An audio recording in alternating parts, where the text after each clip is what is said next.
Malheureusement, en ce qui concerne Sandra, il n'y aura pas de suite. Les survivants sont restés avec des séquelles physiques et psychologiques. Tout ça, à cause de quoi? Un trou sur la chaussée.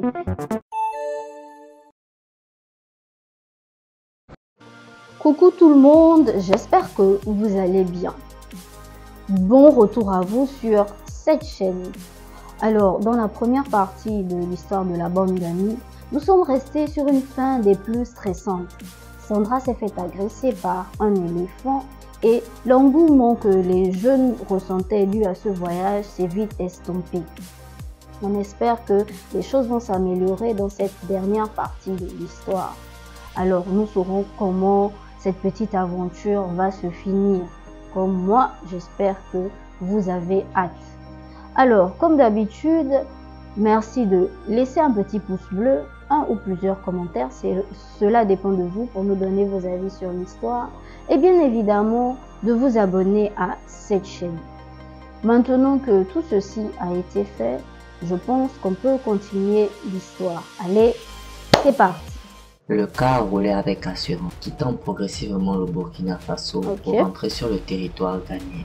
Les paysages changent subtilement, marquant l'entrée dans une nouvelle étape de notre aventure. Barros était vraiment stressé. Il s'inquiétait pour ce qui était arrivé à Sandra. Elle était vraiment très affaiblie.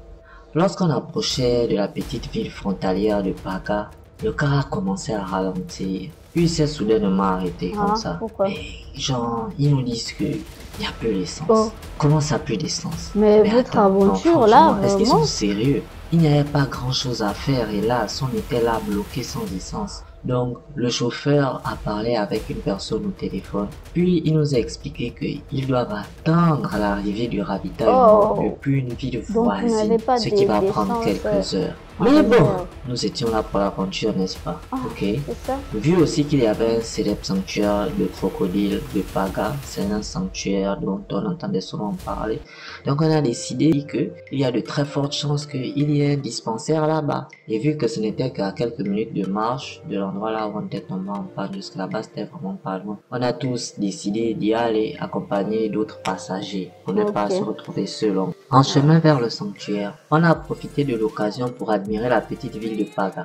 Les habitants souriants et accueillants nous firent sentir que nous étions les bienvenus. Arrivés au sanctuaire, nous avons été accueillis par un guide local et son assistant, qui lui nous a conduits, mes amis et moi, vers le dispensaire. C'était affligeant de voir qu'il n'y avait aucun équipement. Sandra s'est carrément allongée sur une natte à même le sol et une infirmière assez âgée vint la palper et lui appliqua une serviette froide sur le front et elle lui donna quelques comprimés contre la douleur. C'était hélas la seule chose qu'elle pouvait faire, apaiser les maux de tête que Sandra ressentait. Une quinzaine de minutes plus tard, les maux de tête se sont estompés. Et c'est comme si, à ce moment, de très gros nuages gris venaient de se dissiper. La joie de vivre se lisait à nouveau sur le visage de Barros et le stress venait de faire place à la bonne humeur. Alors, l'assistant du guide à qui nous avions été confiés le temps de la visite médicale nous a reconduits vers le reste du groupe. Le guide était en train de leur expliquer l'histoire et l'importance culturelle des crocodiles de Paga, considérés comme sacrés et protégés.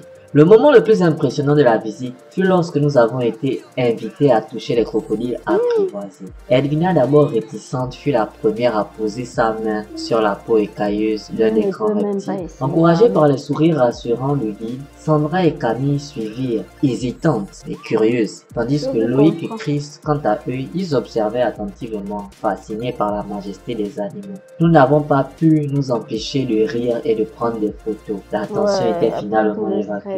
Barros et Loïc, toujours prêts à taquiner, ont carrément fait semblant d'être effrayés lorsque l'un des crocodiles bougea légèrement, provoquant des éclats de rire généralisés.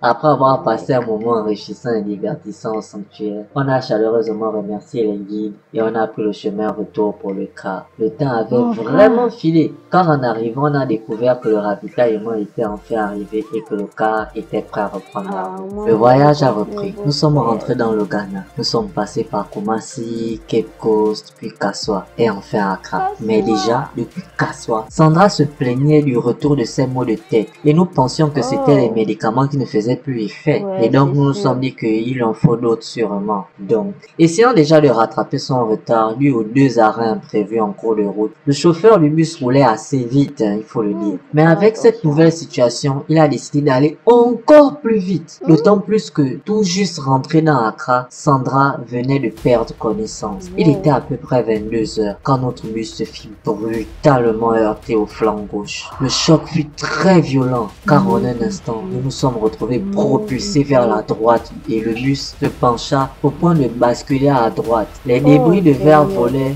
tout ça en l'espace d'un clignement d'œil. Je ne sais pas après combien de temps exactement, mais quand j'ai ouvert les yeux, je ne pouvais que distinguer des hommes qui s'affolaient de gauche à droite. Nous étions réellement renversés sur la droite. Les éclats de verre tapissaient le sol, mais je n'entendais rien. Je ne ressentais aucune douleur. Le choc m'avait complètement déboussolé. Je me demandais où j'étais, puis plus rien. 2 jours plus tard, je me suis réveillé à 37, un grand hôpital de la ville. Il y avait d'autres rescapés de ce terrible accident mortel dans la même grande chambre d'hôpital que moi. J'ai tenté de me redresser, mais je ne le pouvais plus. Je n'avais plus aucune sensation de ma jambe gauche. Que se passe-t-il, Seigneur? Ne me dites pas que... J'ai retiré le drap qui recouvrait mes jambes. À ce moment, je me suis juste dit, écoutez, ce rabatteur m'aura coûté ma jambe. J'avais perdu ma jambe gauche. La charge émotionnelle fut indescriptible, mais j'ai d'abord essayé d'appeler chacun de mes amis. Hélas, tout juste 2 d'entre eux étaient là dans la même pièce que moi, Chris et Barros. Je pouvais distinguer leur voix, tentant de répondre à l'appel de leur nom. Et là, une infirmière est arrivée vers moi. Je lui ai demandé où étaient mes 3 autres amis. Elle m'a juste dit qu'Edwina était au bloc opératoire depuis 2 heures. Déjà, je me suis demandé pourquoi elle ne me parlait pas de Sandra et de Camille. Où est Camille? Ai-je rétorqué. Et Sandra, pourquoi ne me dites-vous rien sur elle? Là, comme un déclic, je me suis rendu compte que Chris, mais surtout Barros était en pleurs. L'infirmière détourna le regard et me demanda si j'avais de la famille que l'on pouvait contacter. Plus tard, j'ai appris que nous avions été percutés par un semi-remorque qui transportait des conteneurs et qu'il allait dans le sens opposé. Le chauffeur avait perdu le contrôle de ce camion à cause d'un gros nid de poules sur la chaussée qu'il n'avait point pu éviter, ce qui entraîna la perte du contrôle du véhicule qui a traversé le terre-plein qui sépare les 2 voies de sens contraire et a terminé sa course contre notre bus qui s'étala à droite, ne pouvant contenir la force de l'impact. Nos vies venaient de basculer dans un gouffre sans fond, tout juste à cause d'un trou sur la route. Sur 6 personnes au départ de Burkina, il ne restait plus qu'un paraplégique, un unijambiste et 2 autres portant de lourdes séquelles physiques et psychologiques. Traumatisés à vie, les répercussions de ce jour fatidique d'il y a une quinzaine d'années continuent jusqu'à présent d'hanter mon quotidien.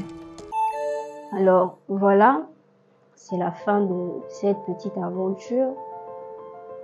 Une fin tragique, il faut le dire, parce que les survivants sont restés avec des séquelles physiques et psychologiques. Malheureusement, en ce qui concerne Sandra, il n'y aura pas de suite. Sa vie s'est arrêtée avec cette aventure dû au choc qu'elle a reçu après l'attaque de l'éléphant. Elle ne se sentait pas bien. Et cet accident de voiture-là a été la goutte d'eau qui a fait déborder le vase. C'en était trop pour elle. Et malheureusement, elle est partie. Edwina est restée 2 heures au bloc, plus même, parce que lorsque il a demandé, l'infirmière lui a dit que Edwina est au bloc depuis 2 heures. Tout ça à cause de quoi? Un trou sur la chaussée. C'est-à-dire que s'il n'y avait pas ce trou-là, l'aventure aurait pu se finir différemment. Et je suis sûre qu'elle aurait pu se finir mieux que ça. Mais on ne peut rien faire, c'est le destin. C'est triste de le dire, mais ils n'ont pas eu de chance, malheureusement. Donc, je souhaite beaucoup de courage. Personne n'aurait pu imaginer cette fin. Donc, voilà. Pour ceux qui sont intéressés par le fait de partager leur histoire, comme le jeune homme l'a fait, nous vous invitons à nous écrire sur le numéro qui est affiché à l'écran. Et nous, on se chargera du reste, c'est-à-dire poster vos histoires sur cette chaîne. Comme je le dis souvent, Nous n'avons pas de préférence. N'hésitez surtout pas à nous envoyer vos histoires. Nous sommes ouverts à toutes vos propositions. On se dit à très bientôt pour des histoires encore plus fascinantes. Bye!